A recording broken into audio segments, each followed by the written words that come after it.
And we go over the edge and look, and you can see the sky, and as far down as you can look, and just a hole. And which floor were you on? Fifth. Fifth. Black puffs of smoke. It was unbelievable. I was driving down there. I thought maybe it was just a big warehouse There was an fire or explosion. something. It happened about an hour ago, as you said earlier. Happened at about 9 o'clock. You may have felt it at about 9 o'clock. It was at the Alfred Murrah Federal Building in downtown Oklahoma City, shattering that building, killing children, killing federal employees, military men, and civilians. It was started in 1997 due to the bombing in Oklahoma City. We saw that there was a shortcoming in Texas, that if a disaster like that happened to Texas, we didn't have a team available to assist. It was Governor Bush back then started it. Yeah.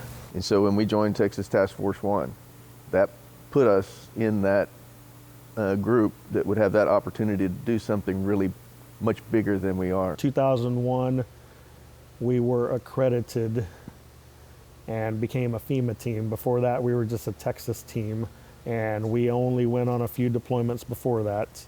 A couple of floods. Yep. I went to Eagle Pass. Yep. And then our first federal deployment was 9/11. We kind of peaked early. Yeah, we did. Would you say 9/11 was the biggest deployment? Yeah. Nim Kid, Mark Harris, some of the awesome people were part of that first group who helped start the team. I think I was the second youngest person on the team. Travis was the youngest, and I was the second youngest person. So they were, and he was on a night shift, and I was on a day shift. It was a very big incident command structure, and it was evolving. But I do remember, first off, the amount of paper that was stuck to everything, blocks and blocks away from actually ground zero. That was just something you don't think about, with all the paper that was in the World Trade Center when it fell, went everywhere.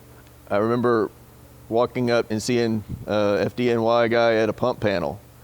Just, I don't know if I can ever see a person that tired in my life. They just were a shell. I was expected to see glass everywhere, concrete or something all over the place, and there was nothing. There was dust, there was trash, paper, and steel, tons and tons of steel.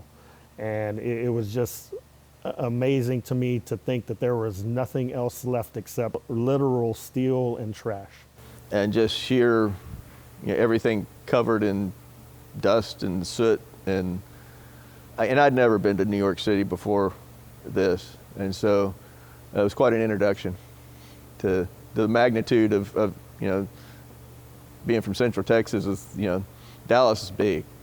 So this is really big. When we walked in, they had plenty of assignments for everybody. And when we got there that first day, we walked in and they said, we have this void we just opened, and there was air, superheated air coming out of it. There was smoke coming out of it, and they were going to send somebody in to search it. Eddie, you're going with me. We went in, but we looked at the hole and there's smoke coming out of it. So they said, we need air packs, we need ropes, we need this. So it took a second for us to go in, but we actually put taglines on, we had a hole watch, we put air packs on, and we went in, and it was the first hole, the coolest hole, the most unique void that I'd gone into. Of all the voids that I did go into, it actually opened up into a hallway, a room, a conference area looking place, a supply closet, and we could walk around in it and look. We weren't in there very long because at one point, because the bottom of the pile was still on fire, I guess the metal that was going through it heated up too much or something, and the pile had shifted. And Stephen, said, let's go, and took off. And then I took off right behind him when we got to the hole and literally jumped out of the hole as Mark is yelling, where are you guys at? Are you okay?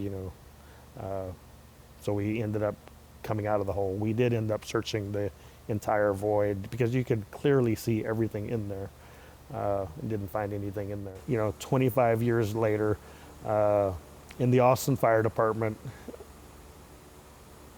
you know, Chris works as a civilian now with the Austin Fire Department, but I'm the last person left on the fire side, and you know, I will retire this year too.